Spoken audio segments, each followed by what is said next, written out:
Lecture 3 last में हम लोगों ने क्या सीखा था? अभी तक क्या सीख लिया? बेसिक्स वाली बातें, ऑडिट क्या है, अश्योरेंस किसे कहते हैं, ऑडिट को क्यों होना चाहिए, क्या फायदे हैं, क्या नुकसान है। थोड़ी सी पुरानी पुरानी वाली फीलिंग आपको आई होगी, थोड़ा सा होश आया होगा कि हाँ यार मैं ऑडिट जानता था, ये एक पेपर मैंने कहीं माजी में पढ़ा था। नहीं, पास तो खैर आपने बहुत देर के बाद किया था, मगर पढ़ा जरूर था टाइम पे आगे। सर लेक्चर 3 में हम लोगों ने क्या सीखना है? कुछ और बेसिक्स। जहां पे हमारा ये खत्म हुआ था 200 एथिकल रिक्वायरमेंट्स, तो हम सीखेंगे जाके कोड ऑफ एथिक्स में। आइजाज हम लोग साथ साथ कवर करेंगे। जो नीचे की 3 बातें हैं ना, कौन कौन सी? स्केप्टिसिज्म, जजमेंट और सफिशिएंट अप्रोप्रिएट ऑडिट एविडेंस। अच्छा, इसमें से एक तो हम कर भी चुके हैं, कौन सा? इसको एक दफा पढ़ लेते हैं जल्दी से, ताकि ये तो खत्म हो ना जिंदगी से। पढ़ ले। सफिशिएंसी क्या है? It measures with the quantity and appropriateness measures with the quality of what? Audit evidence. और इसमें 2 बातें होती हैं, रेलेवेंस और रिलायबिलिटी। डन। ऊपर आ जाए। What is scepticism? ये क्या? शक्की मिजाज रखना। मगर उसका क्या फायदा? फायदा फायदा ऑडिटर को अगर तो वो ये करे ना, जी सर बिल्कुल ठीक है, जी सर जैसे आप कहते हैं वैसे कर लेते हैं। अच्छा ये ऐसे हुआ है सर, ऐसे ही हुआ होगा, आप बिल्कुल ठीक कह रहे हैं सर। तो ऐसे ऑडिट का कोई फायदा नहीं। वो बेसिकली ऑडिटर नहीं, वो घर दामाद बना हुआ है। तो आपने घर दामाद नहीं बनना, आपने क्लैश क्रिएट करना। नहीं, वो क्या कहते हैं? क्लेश क्रिएट करना, क्लेश। और वो क्लेश कैसे आता है? With scepticism.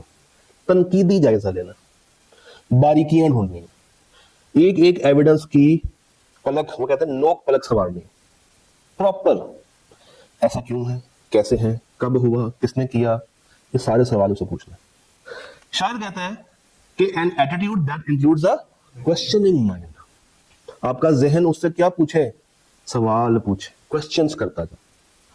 Being alert to conditions which में इंडिकेट पॉसिबल ड्यू टू। अच्छा ये जो लिख लें please, possible misstatements are always due to error or fraud. ये लिख ले कहीं, या इसको हाईलाइट कर ले नोट्स में, या लिख ले। आज की वाहिद चीज जो आपको लिखवा रहा हूं ये है, possible misstatements are a result of either error or fraud. Misstatements जब भी आएंगी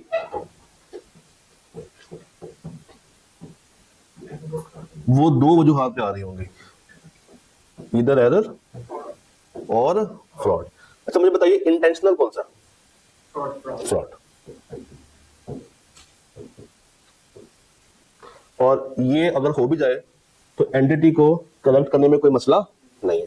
तो यहां पे दे फील हैप्पी कि यार उन्होंने उसको ठीक कर दिया है। और अगर ये हो जाए they feel sad, they feel sad. अच्छा तो मैंने कहा कि an attitude that involves a questioning mind. मगर मजा नहीं आया सर, जरा तसल्ली नहीं आई। फिर से करते हैं। एग्जांपल्स क्या है? पहले किया फर्स्ट वाली क्या? Audit evidence that contradicts with other audit evidence. क्या मतलब? कुछ एग्जांपल। एक एविडेंस हासिल किया और एक और हासिल किया, दोनों आपस में मैच नहीं हो रहे। एक जगह पे लिखा हुआ है कि ये गाड़ी कंपनी ने अपने पैसों से खरीदी है, एक जगह लिखा आ रहा है कि ये गाड़ी कंपनी की है ही नहीं, किसी रिलेटेड पार्टी की। तो मसला है कि नहीं? तो अब मैं किसकी तरफ जाऊं? एविडेंस ए की तरफ या एविडेंस? तो I would be more sceptic कि अगर एक इनवॉइस में गड़बड़ है तो क्या सिर्फ एक में होगी? मल्टीपल में हो सकती है। और अगर मल्टीपल में है तो उन बेचारों की इंटेग्रिटी डाउट पे आ जाए। सेकंड पॉइंट पढ़े, इंफॉर्मेशन के जो डॉक्यूमेंट्स हमें प्रोवाइड किए जा रहे हैं वो रिलायबल है भी या नहीं। डॉक्यूमेंट्स फोर्ज्ड तो नहीं? अच्छा डुप्लीकेट डॉक्यूमेंट्स रिलायबल होते हैं? नहीं। तीसरा पॉइंट पढ़े, इंडिकेशन के क्या हो सकता है? फ्रॉड वाली फील आ सकती है। अच्छा क्या फायदे होंगे? हमें अनयूजुअल ट्रांजैक्शंस का पता चल जाएगा, हमें अनयूजुअल ट्रांजैक्शंस का आइडिया हो जाएगा। हम ओवर जनरलाइज नहीं करेंगे। क्या मतलब? क्या मतलब? What is over generalisation? Assume कर लेना कि यार ऐसा ही हुआ होगा, ठीक कहते हैं भाई। एक सवाल आता होता नॉर्मली क्लास लेवल पे कि जूनियर पूछता है कि यार हम लोग 10 साल से ऑडिट कर रहे हैं इस कंपनी का, आज तक तो कोई गड़बड़ हमें नजर नहीं आई, तो why we are always sceptic, उसको बताना है कि शरीफ वो है जिसको मौका नहीं मिला, और जिसको मौका मिला वो लंदन भाग जाता है।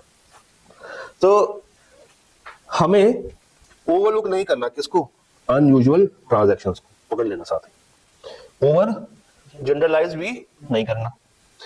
यूजिंग इनअप्रोप्रिएट अजम्पशंस, अगर एंटिटी कोई खराब अजम्पशन लगा के बैठी हुई है उसको रोक दे कि जो तुम लोगों ने अजम्पशन रखी है वो हमारे ऑडिट से, हमारे फ्रेमवर्क से टैली नहीं होगी। इन अदर वर्ड्स, मैनेजमेंट की बातों में आने की जरूरत नहीं। वो जो भी बात कर रहे हैं आपने उनसे क्या करते जाना है, क्वेश्चंस करते जाना। अच्छा, नेक्स्ट क्या है हमारे पास, प्रोफेशनल जजमेंट, डिफाइन करें जरा।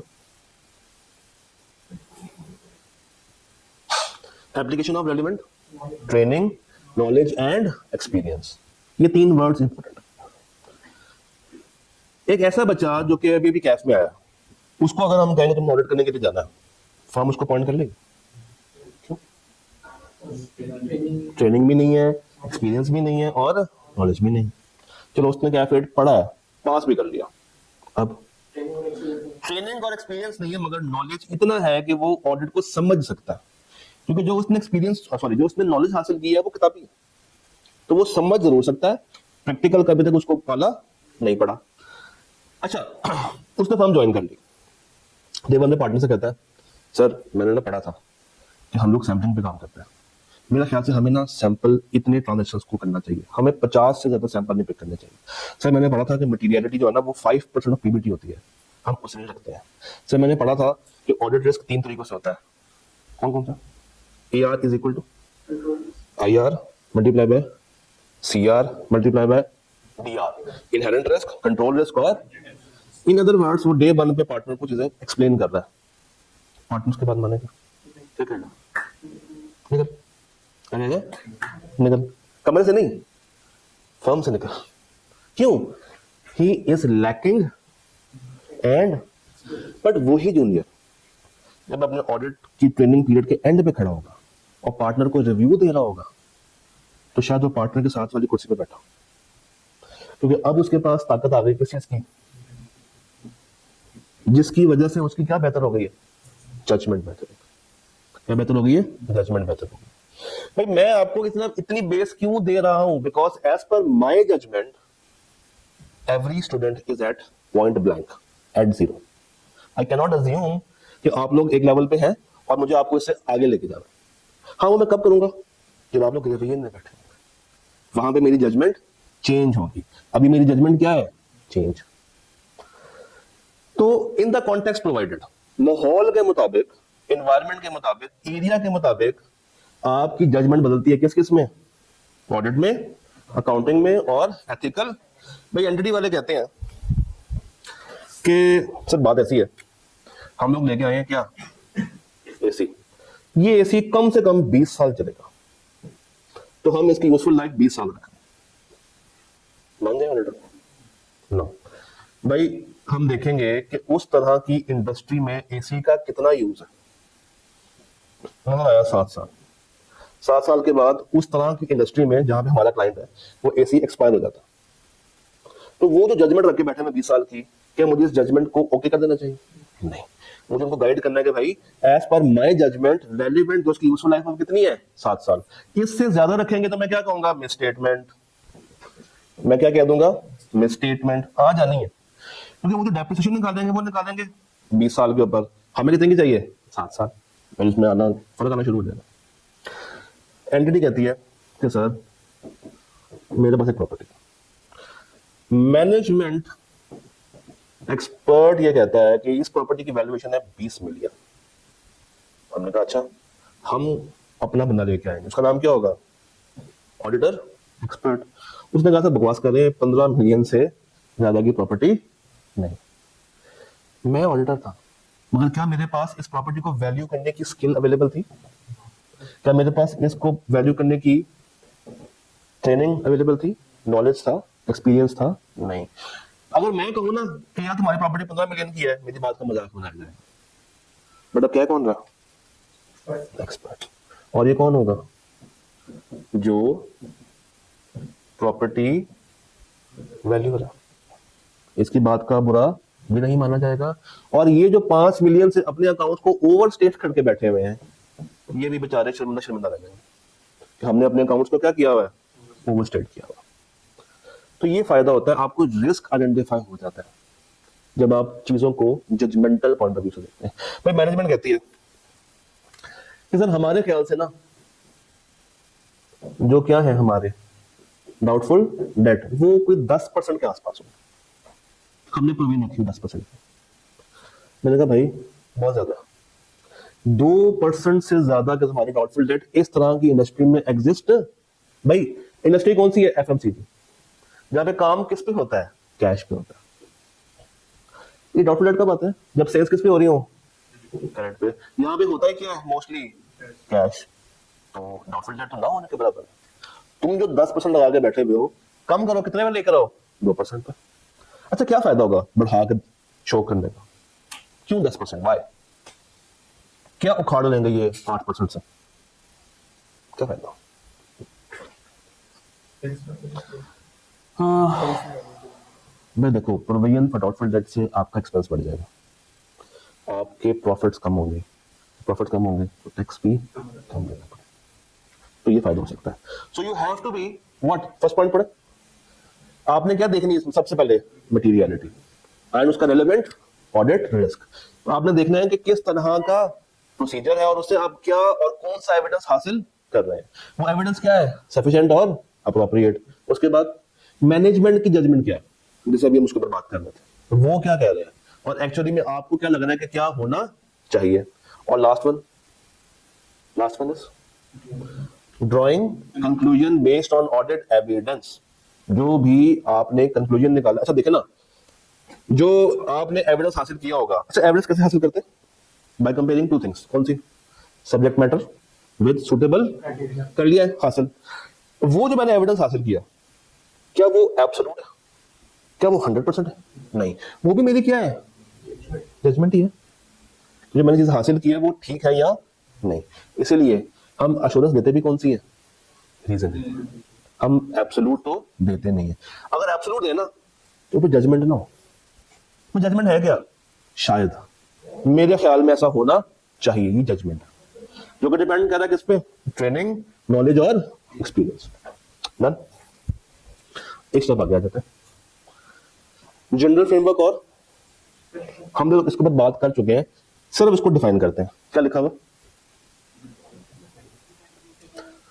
A general purpose framework serves as a framework, normally कौन सा होता है, financial reporting framework designed to meet the common information for कौन से users, wide public at large के लिए, public at investors, regulators, lenders and the general public। ये नहीं बनाए जाते किसके लिए, for one specific user। Example जरा पढ़िएगा नीचे दिए हुए, कौन सी है, IFRS, IAS stands for international accounting standards. उसके बाद लोकल गैप, जैसे आप यूएस में तो यूएस गैप, ऑस्ट्रेलिया में हो तो AAS, इंडिया में हो तो IAS। फिर FS of a listed company prepared for share holders and, मैं आपको एक बात याद कराता हूँ, शुरू में बिल्कुल लेक्चर के स्टार्ट में मैंने आपसे कहा था कि पाकिस्तान में 2 फ्रेमवर्क्स हैं, IFRS और उसके साथ कौन सा, ये वाला पॉइंट था। वो हमें किसने एनफोर्स करवाया, लॉ ने, मगर किसके लिए करवाया, for a wide range of users. अच्छा अगर यही गवर्नमेंट कहती है कि सर मुझे सिर्फ इस नए फ्रेमवर्क के मुताबिक रिपोर्ट बना के दे दे जो कि मैंने अपने लिए इस्तेमाल करना है और किसी को नहीं देना, तो क्या वो जनरल होगा, फिर वो क्या बन जाएगा, स्पेशल। वो क्या बन जाएगा, स्पेशल। अच्छा ये सेंटर वाला पॉइंट पढ़िएगा, की पॉइंट फॉर ऑडिट। जब आप कौन सा फ्रेमवर्क यूज कर रहे हो तो आप कौन सी ओपिनियन देंगे, जनरल ऑडिट ओपिनियन, जो नॉर्मल होती है, क्योंकि वो किसको टारगेट करेगी, किसी एक बंदे को नहीं, वाइड रेंज ऑफ यूजर्स। उसके बाद कौन सा फ्रेमवर्क है, डिफाइन करते हैं, जरा पढ़े, design to meet the needs of a specific user और specific purpose, not the general public. Examples पढ़े, cash basis, why cash basis, normally हम जो अकाउंटिंग करते हैं वो किस बेसिस पे करते हैं, अक्रूवल पे करते हैं ना, IFRS तो उसके ऊपर बेस करता है। भाई लेट्स से आपकी कंपनी है, आपको लोन चाहिए, आप चले गए बैंक, बैंक में जाके आपने कहा कि जनाब ये है हमारे प्रॉफिट्स, देखिए ऑडिटेड है, हमें लोन चाहिए। बैंक नहीं माने, क्यों भाई? उसमें अप्रूवल्स आ रहे होंगे, उसमें वो खर्चे आ रहे होंगे जो कि कैश बेसिस नहीं है। For example depreciation, impairment, provision, ये खर्चा कैश बेसिस नहीं है। Bank is interested in knowing your cash structure, कि पैसा कहां से आ रहा है और पैसा कहां पे जा रहा है, तभी वो आपको लोन देगा, अदरवाइज लोन लोन मिलने वाला नहीं है। सेकंड क्या लिखी हुई है, ये कौन सी है? एफबीआर।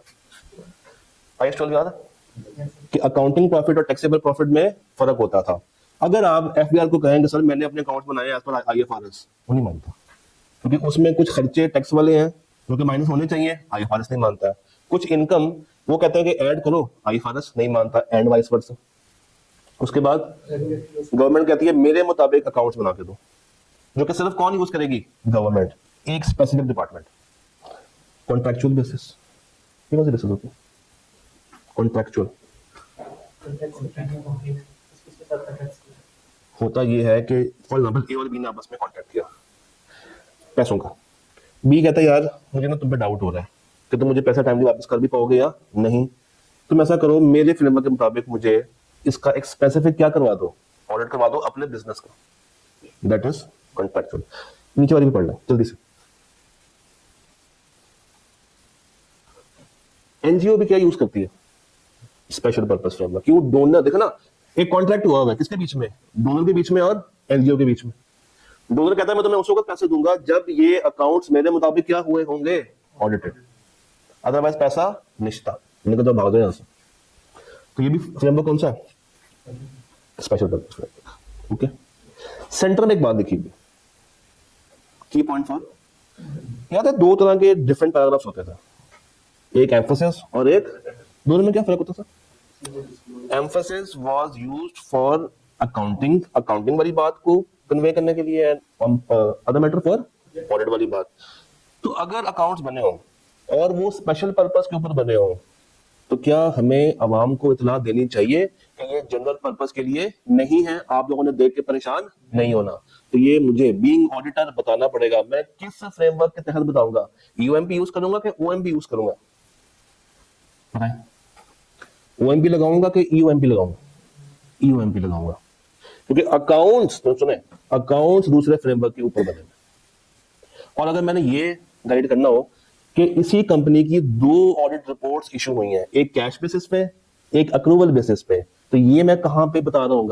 अदर मैटर में, क्योंकि ये ऑडिट से रेलिवेंट बात है, ये अकाउंट से रेलिवेंट बात नहीं। खैर मजीद बातें होती रहेंगी इस चीज के ऊपर, एक दफा ये टेबल पढ़ लें। ये सारी बातें एक टेबुलर फॉर्म में है। यूजर कौन सा है, ऑब्जेक्टिव क्या है, एग्जांपल्स क्या है, रिपोर्ट किस तरीके की होगी और उसका यूज केस क्या है। तो आपको ये पूरा भी पढ़ने की जरूरत नहीं है, सिर्फ और सिर्फ क्या ये टेबल देख के भी गुजारा किया।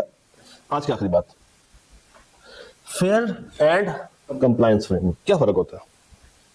What is a fair framework? ये क्या होता है? एफपीएफ क्या होता है? Fair presentation framework. उधर देखो, एफपीएफ क्या होता है?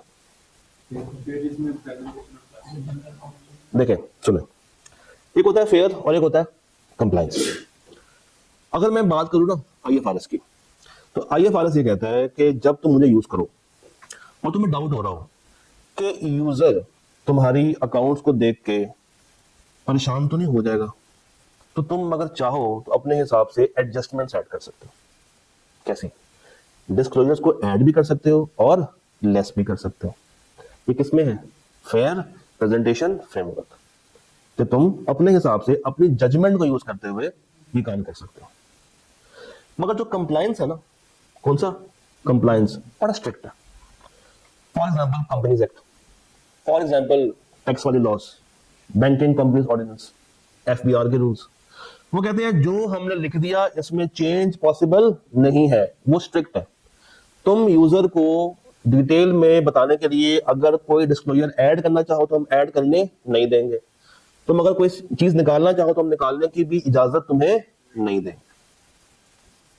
तो अब एक दफा रीड कर लेते हैं इसको, डिफाइन कीजिए क्या लिखा हुआ, रीड करें।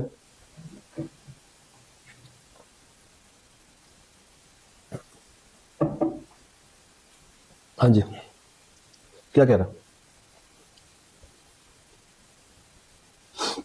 पढ़े। FPF is a financial reporting framework that requires compliance किसके साथ? With the framework and important बात आ रही है, also allows management to give additional disclosures और इवन डिपार्ट कहते हैं माइनस कर देना, निकाल देना, in extremely rare circumstances. Examples IFRS, IAS या गैप्स, ये इसको अलाउ करते हैं। बट जो आपका कौन सा फ्रेमवर्क है, कंप्लायंस, वो क्या करता है? Does not allow. एग्जांपल्स कौन सी हैं? Tax based, regulatory requirements etcetera etcetera. Capital form में देख लेते हैं। वो रूल्स पे मानते हैं और ये किस पे चलता है? सब्सटेंस ओवर फॉर्म पे। डन, कोई परेशानी? कल आपको थोड़ा सा होमवर्क दिया था, आपसे कहा था एक वर्ड को, उसका मतलब कुछ मिला? क्या है? Less complex entity, LCE। वो एंटिटीज जिसमें ज्यादा परेशानियां नहीं, इसमें ज्यादा टेक्निकलिटीज शामिल नहीं है, उसके लिए अब नए स्टैंडर्ड्स आ गए, उसके लिए नई चीज आ गई, बट हमारे कोर्स का पार्ट नहीं। वॉल्यूम 2 ठीक हो गया जी। तो लेक्चर 4A तो अब खैर कल ही होगा, 4A 4B, तो यहाँ पे अब हम लोग रोक रहे हैं। और एक काम जो आप लोगों ने करके आना है, दैट इज आप लोगों ने सिर्फ और सिर्फ आई कैप की, किसकी? आई कैप की खोलनी है स्टडी टेक्स्ट, ठीक है? जब आप ये खोल लेंगे तो आपने जाना है इसके पहले चैप्टर का। नाम क्या? जितनी बातें हम लोगों ने पढ़ी हैं, क्या ऑडिट किसे कहते हैं, स्टीवर्डशिप क्या है, अकाउंटेबिलिटी क्या है, रिपोर्ट कैसे बनाई जाती है, ट्रू एंड फेयर किसे कहते हैं, मटेरियलिटी क्या होती है, स्टैट्यूटरी रिक्वायरमेंट्स क्या है, मैनेजमेंट की रिस्पांसिबिलिटीज क्या है, अश्योरेंस उसकी डेफिनेशन, उसके एलिमेंट्स, एडवांटेजेस और लिमिटेशन, सिर्फ इसको रीड करना। तो टेक्निकली हम लोगों ने चैप्टर 1 किया किससे? आई कैप की CFAP 6 की किताब से। तो यहाँ पे हम इस लेक्चर को एंड करते हैं। सिर्फ आपने इसको रीड करके आना है, और अगर कोई क्वेश्चन होगा तो कलम वहीं से खाने को आगे लेकर जाए, याद कुछ नहीं करना। सिर्फ आपने 2-3 दफा अच्छे से, जब नींद ना आ रही हो तो किताब खोल लीजिएगा, बड़ी नींद आ जाएगी। ठीक है जी, कल मिलते हैं।